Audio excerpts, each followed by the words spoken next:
Good morning, ma'am.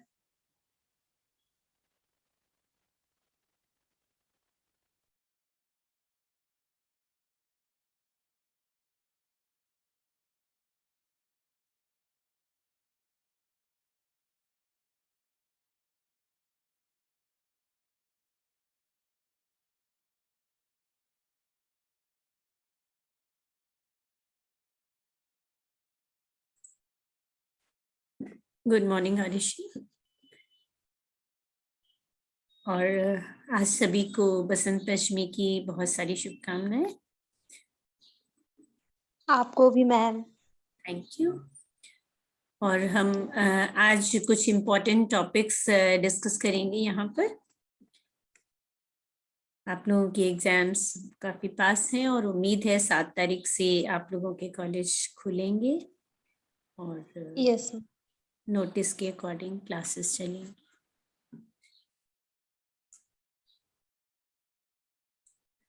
तो आज हम लोग कुछ इम्पोर्टेंट टॉपिक डिस्कस करते हैं और मैंने कोशिश करूंगी कि शॉर्ट में आपको समझाऊं, क्योंकि ये शॉर्ट नोट्स के लिए इम्पोर्टेंट टॉपिक्स हैं। कुछ इमेजेस मैंने गूगल से ली हैं, वो आपको शायद हेल्प करेंगी, उनसे आप नोट्स बना सकती हैं। तो पहला टॉपिक हम लोग लेकर चल रहे हैं, बायोपॉलीमर्स क्या हैं। What are biopolymers? तो नाम इंडिकेट कर रहा है biopolymers. Polymers means polymeric units of biological origin. Means biopolymers are polymers produced by living organisms. In other words, they are polymeric biomolecules. Since they are polymers, poly का मतलब multiple units. Since they are polymers, contain monomeric units that are covalently bonded to form larger structures or polymeric structures.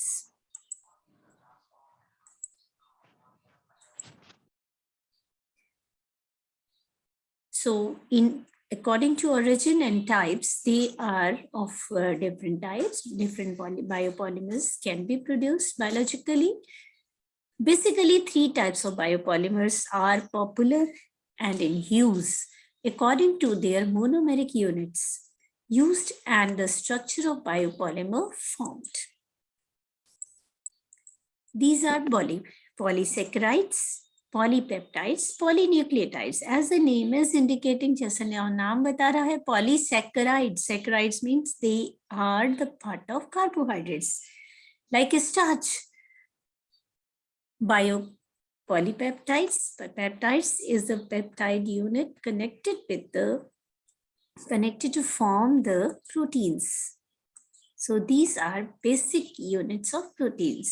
So many peptides connect together to form polyunit as proteins. Then next is polynucleotides, means nucleotides covalently bond together to form polymeric unit as nucleic acids, maybe RNA or DNA.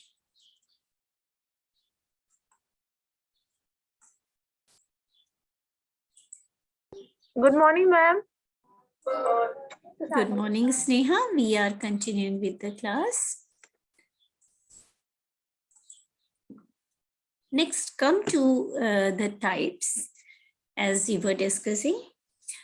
Biopolymers, according to the origin, may be renewable natural sources or drop in bioplastics.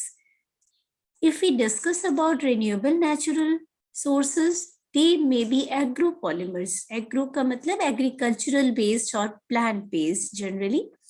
Means agriculture में plants के साथ साथ crop origin के साथ साथ class चल रहा है।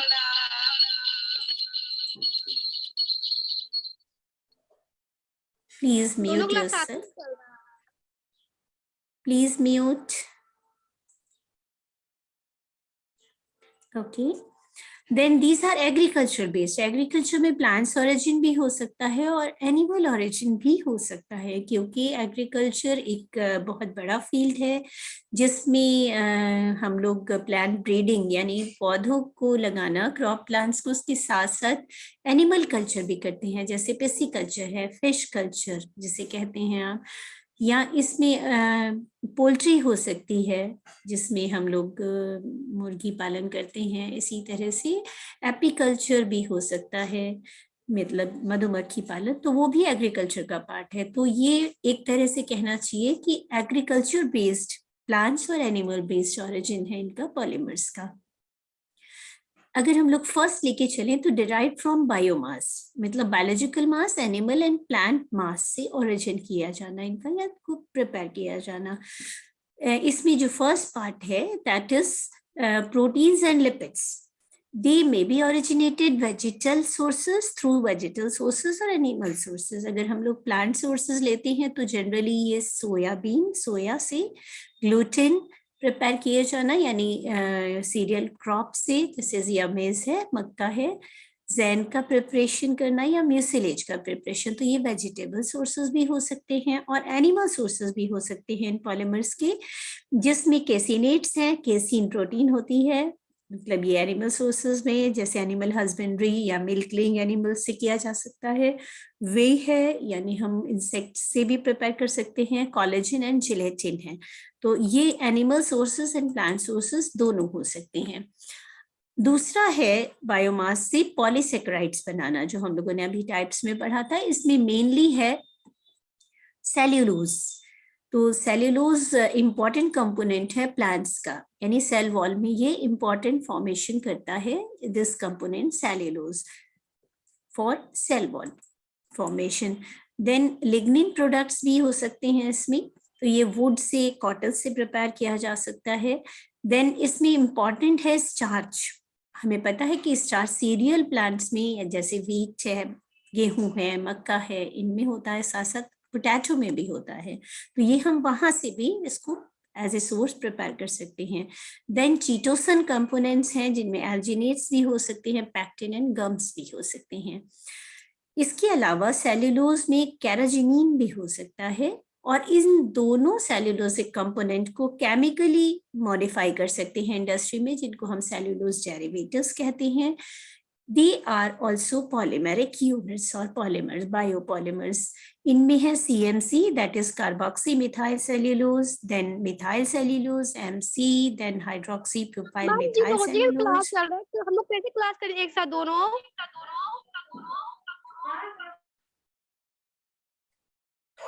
बेटे प्लीज आप लोग बोलिए नहीं, दो क्लास कौन सी हो रही हैं आपकी? मैम जूलॉजी की क्लास चल रही जियोलॉजी है भी अभी। चल रहा है, बॉटनी का भी चल रहा है, साथ ही में दोनों।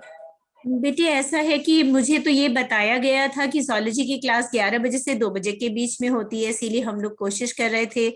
आज आप क्लास करिए और उसके बाद फिर हम बात करेंगे उन लोगों से। Okay please. Okay ma'am. Okay ma'am, ठीक है। Please mute. Okay, then hydroxypropyl methyl cellulose, HPMC, then cellulose acetate, CA. Now come to the next component, that is biosynthesized by microorganism. These are polyhydroxyalkanates, out of which polyhydroxybutyrate, PHB, then polyhydroxycohydroxyacetate, PHBV, then polyhydroxybutyrate cohydroxyhexonate, PHBH, then likewise PHBO and PHBOD. So these are synthesized by microorganisms, then obtained from naturally derived molecules by biotechnology. This is the current branch, by genetic engineering. These are oligomeric lactic acid, OLA, then polylactic acid, PLA, then polybutylene succinate, PBS. So these are derived biotechnologically or through genetic engineering. If we come to the drop-in bioplastics, these are the specific use we can have that bioplastics for rapid purpose. These are biopolyethylene or bio-PE called as in short, then biopolyethylene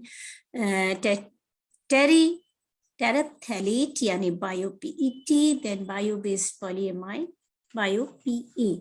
So these are having a specific purpose. और आप ये समझ रहे हैं कि ये जो biopolymers हैं ये इसलिए प्रिपेयर किए जा रहे हैं या इसलिए ज़रूरी हैं क्योंकि इनका डिग्रेडेशन हो जाए नेचर में, क्योंकि अगर हम केमिकली सिंथेसाइज्ड पॉलीमर्स यूज करते हैं, जैसे आप लोग प्लास्टिक यानी पॉलीथीन यूज करते हैं, वो डिग्रेड नहीं होता नेचर में और हैजार्ड कॉज करता है। साथ ही साथ हमारे एनिमल्स अगर उनको खा लेते हैं तो फिर वो उनके बॉडी में जाकर के डिजीजेस कॉज करता है या फिर टॉक्सिन्स पैदा करता है। तो इसका मतलब ये बायोपॉलीमर्स क्यों जरूरी हैं? इसलिए जरूरी है ताकि ये नेचर में माइक्रोबियल ऑर्गेनिजम्स के द्वारा डिग्रेड हो जाए और फिर नेचुरल सब्सटेंसेस में कन्वर्ट होकर के बायोलॉजिकल बायोकेमिकल साइकिल्स में चले जाए। तो ये एक पिक्चराइज व्यू है और बहुत इजीली समझाया गया है इसमें कि जो हम लोग बायोपॉलीमर्स यूज कर रहे हैं वो कैसे ओरिजिनेट हो सकते हैं और किस तरह से ये डिग्रेड होकर के हमारे सिस्टम में मिक्स हो सकती हैं इकोसिस्टम में। तो ये जो है बायोमास क्रॉप्स है, ऑयल सीड क्रॉप्स है। तो मेटाबॉलिक इंजीनियरिंग के द्वारा नेचुरली भी और बायोटेक्नोलॉजिकली भी हम लोग क्या जनरेट कर सकते हैं? पॉली मॉलिक्यूल्स को जनरेट कर सकते हैं, ग्रैन्यूल्स की फॉर्म में इन्हीं से सब्सटेंसेस लेके कन्वर्ट कर सकते हैं। इनमें बेसिकली लिग्नोसेलुलोजिक बायोमास है और पॉलीहाइड्रोक्सीब्यूटायरेट है। ऐसे ही सीड ऑयल से भी कन्वर्ट किया जा सकता है इसको। इसी तरह these are use to produce energy, है ना। जो लिग्नोसेल्यूलोजिक बायोमास है इसको हम एज ए फ्यूल यूज कर सकते हैं यानी एनर्जी प्रोड्यूस करने के लिए, और पीएचबी को प्लास्टिक्स बनाने के लिए जो कि बायोपॉलीमर ही कहलाएगा, मींस डिग्रेडेबल होगा। इनसे हम केमिकल्स प्रोड्यूस कर सकते हैं और फीड सप्लीमेंट भी बना सकते हैं for our animals. Then PHB and seed oil, this is also similarly used for plastic chemicals and for generating the energy, means they are used as biofuels.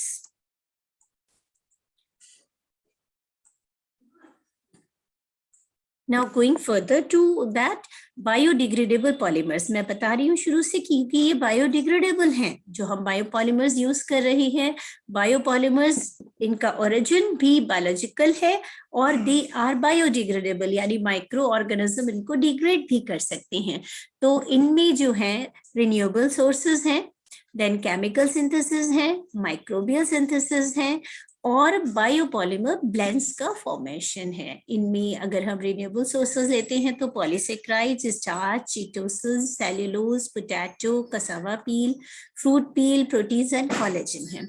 Then chemical synthesis में poly acids हैं, PVA हैं, polyesters हैं।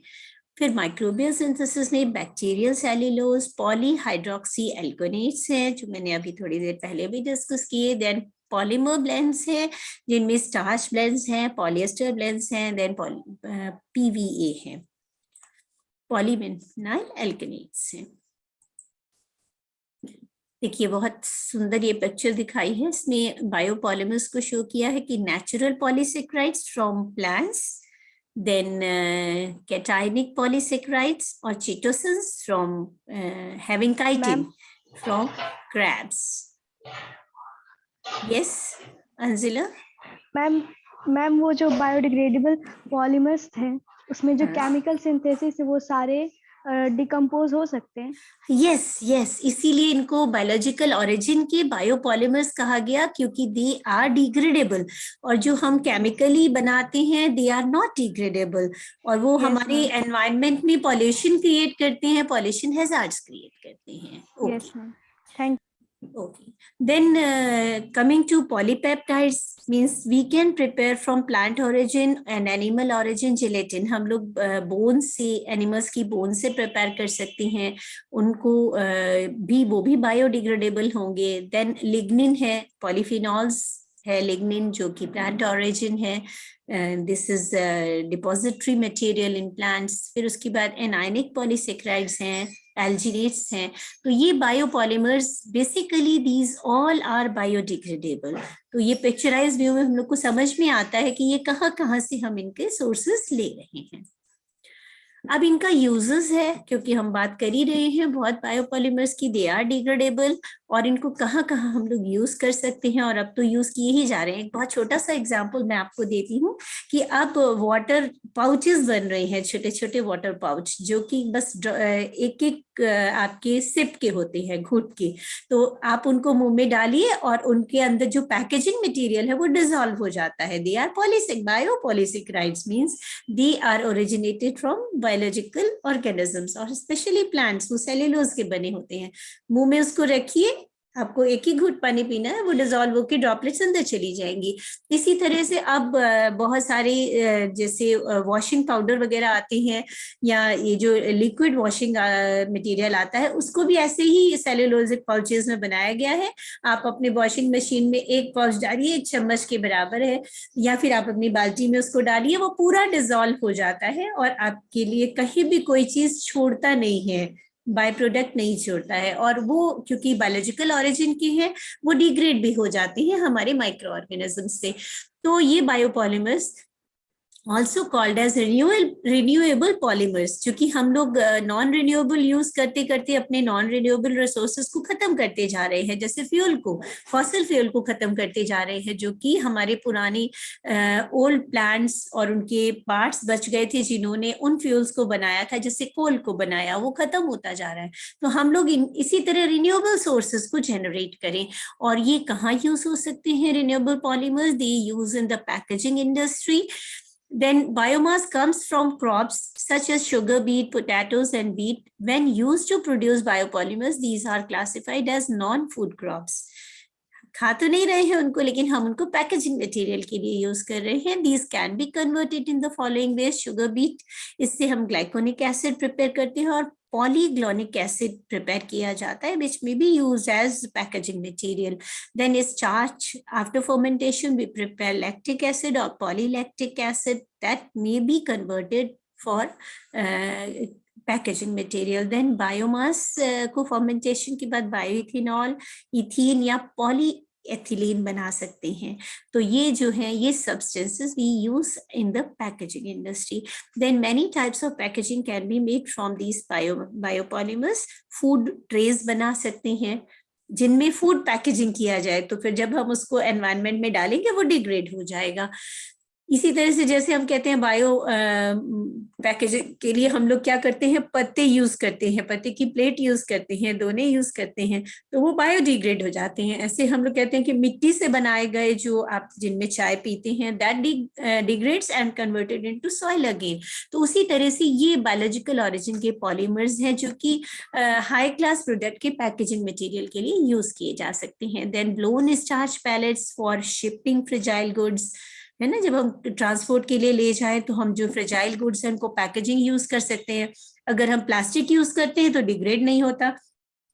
हम thermocol use करते हैं, वो degrade नहीं होता, उसको बर्न करने पे भी टॉक्सिक फ्यूम्स निकलती हैं, बट दीज आर बायोडिग्रेडेबल। तो हम पैकेजिंग मटेरियल सॉफ्ट और फ्रेजाइल गुड्स के लिए यूज कर सकते हैं।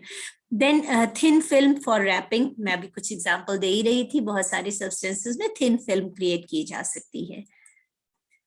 Now come to the second important question, that is bioindicator. तो मुझे लगता है कि बायोपॉलीमर का बेस आपको समझ में आया। आप एक शॉर्ट नोट तैयार कर लेंगे 5 मार्क्स का, तो उसमें आप लोग 2 से 2.5 पेज तक इसको प्रिपेयर कर लेंगे। इसी तरह से आते हैं बायो इंडिकेटर्स। देखिए नाम इंडिकेट कर रहा है बायोलॉजिकल ऑरिजिन के इंडिकेटर्स। अब इंडिकेटर्स क्या होते हैं, कभी कभी हम लोग अपनी कॉपीज में कुछ लेबल लगा देते हैं कलर्ड, या कलर्ड रैपिंग कर देते हैं पहचानने के लिए कि ये मेरी इंग्लिश की बुक है, ये मेरी बॉटनी की, जूलॉजी की बुक है। या हम क्या करते हैं, जब जो चैप्टर पढ़ रहे होते हैं, कभी ग्रीन इंडिकेटर कभी रेड इंडिकेटर लगा देते हैं कि ये चैप्टर हम पढ़ रहे हैं। तो ये इंडिकेटर्स क्या है, इंडिकेट करते हैं उस पॉइंट को, उस प्लेस को, या उस प्रॉब्लम को। तो ये बायोलॉजिकल ऑरिजिन के इंडिकेटर्स हैं। These are living organisms such as plants, planktons, animals and microbes. Plants आप सब जानते हैं, प्लैंक्टन्स होते हैं वाटर ऑर्गेनिजम्स जिसमें प्लांट्स और एनिमल्स दोनों होते हैं, यानी जो एक्वेटिक है उनको हम जनरली स्मॉल साइज प्लैंक्टन्स कहलाते हैं. Animals, and you know about animals, and microbes means bacteria, lichen, fungi comes under that, which are utilized to screen the health of the natural ecosystem. Screen का मतलब जांचने के लिए. हम किसकी ecosystem की हेल्थ को जांचने के लिए यूज करते हैं? In the environment. They are used for assessing environmental health and biogeographic changes taking place in the environment. Environment में जो चेंजेस हो रहे हैं, बायोजियोग्राफिक चेंजेस हो रहे हैं, उनको भी मॉनिटर करने के लिए यूज करते हैं हम इनको. They are indicator of pollution in the air, water and soil. Even they are used और they are indicator of these pollution like sulfur dioxide, carbon monoxide or other type of pollution in the air, water and soil.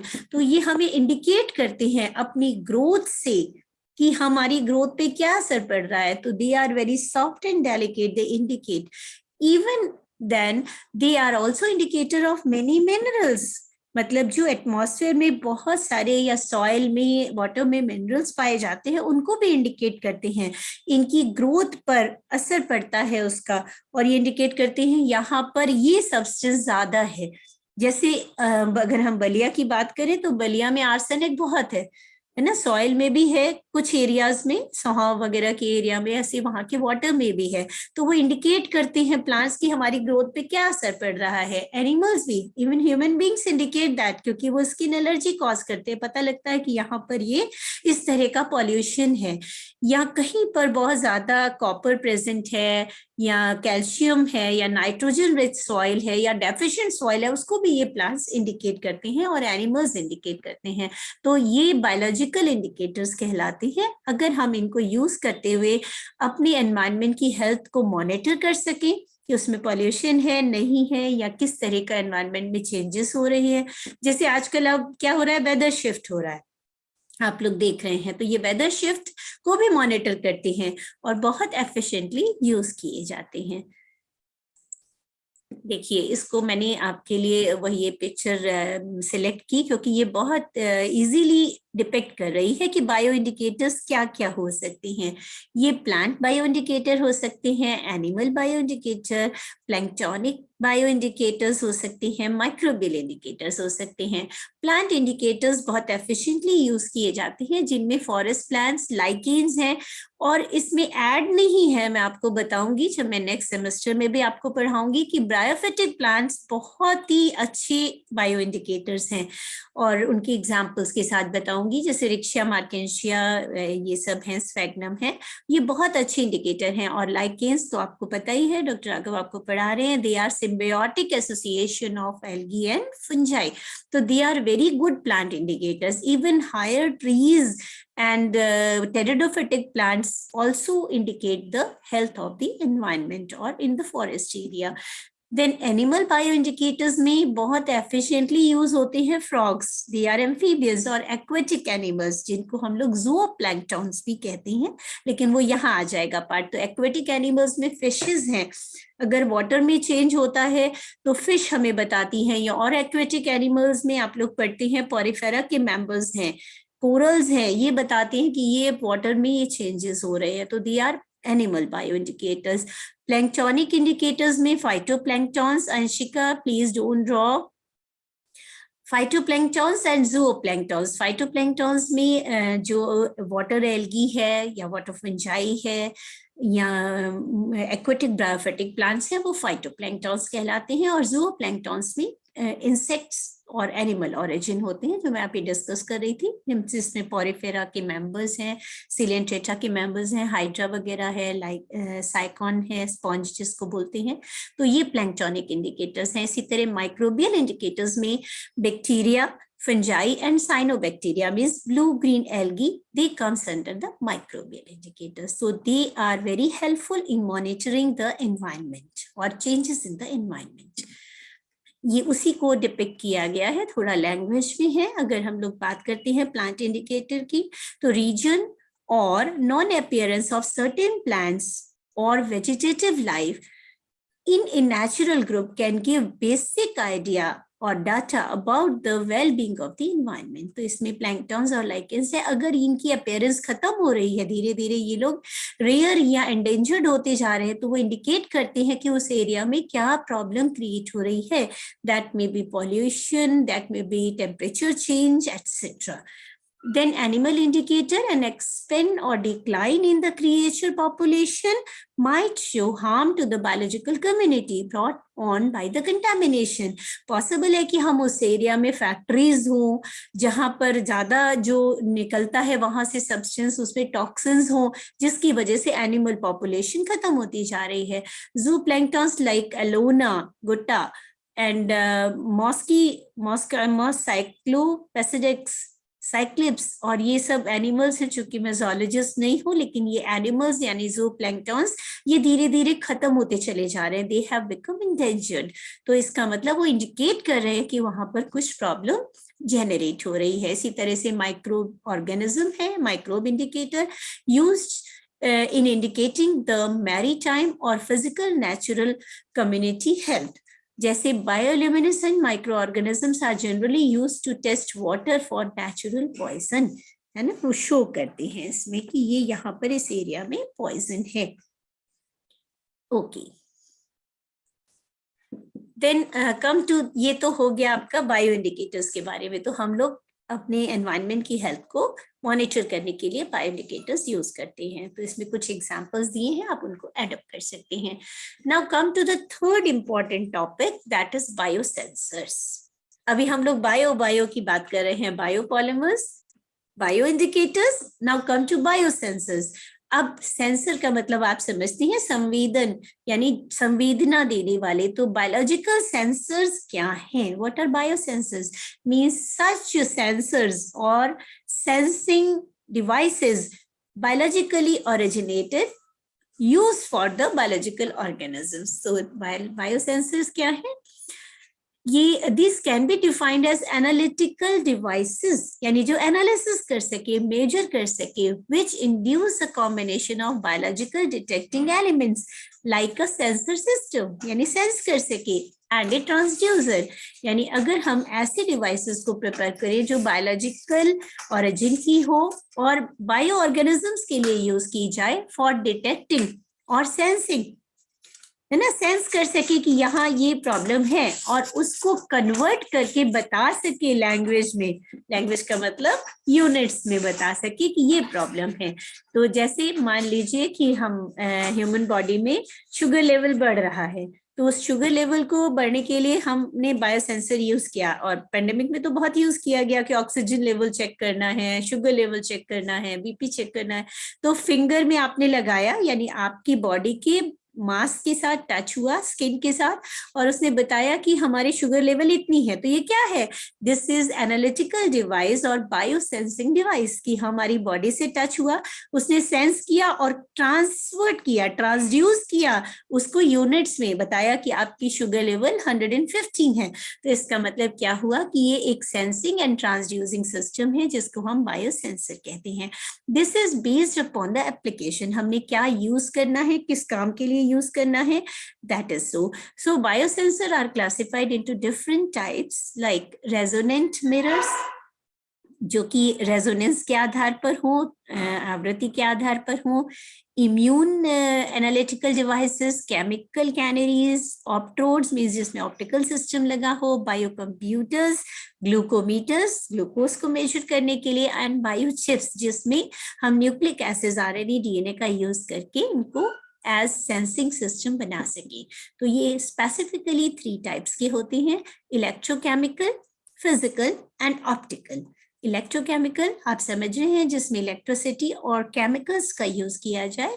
तो ये 4 तरह के हैं, एम्पेरोमीट्रिक हैं, potentiometric हैं, यानी ampere current के आधार पर, वोल्टेज के आधार पर, पोटेंशियल के आधार पर, पोटेंशियोमेट्रिक, एम्पेरोमीट्रिक एंड दी वोल्टामेट्रिक. इसी तरह फिजिकल है, पीजो इलेक्ट्रिक, थर्मो इलेक्ट्रिक, इसमें ये कंबाइंड यूनिट होती है और इसमें टेम्परेचर के बेस पे है। Then optical, direct optical detection और लेबल्ड ऑप्टिकल डिटेक्शन। तो इस तरह से बायो सेंसर्स 3 तरह के होते हैं, बहुत डिटेल में नहीं जाएंगे क्योंकि बेस आइडिया आपको होना चाहिए कि what biosensors are. You can see here what is the use of biosensors. We can use for drug discovery, disease detection, environmental monitoring, soil quality monitoring, food quality monitoring, toxins of difference interest, इसको भी हम monitor कर सकते हैं, water quality management and prosthetic devices.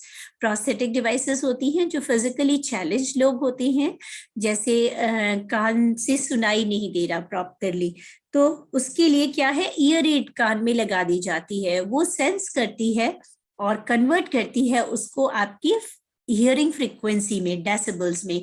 तो वो prosthetic device years के लिए है, इसीलिए कुछ लोग बोल नहीं पाते तो उनके गले में कुछ डिवाइस बायोसेंसिंग लगा दी जाती है, जिससे वो कुछ वॉइस जनरेट करके वर्ड्स में कन्वर्ट कर देती है उसको।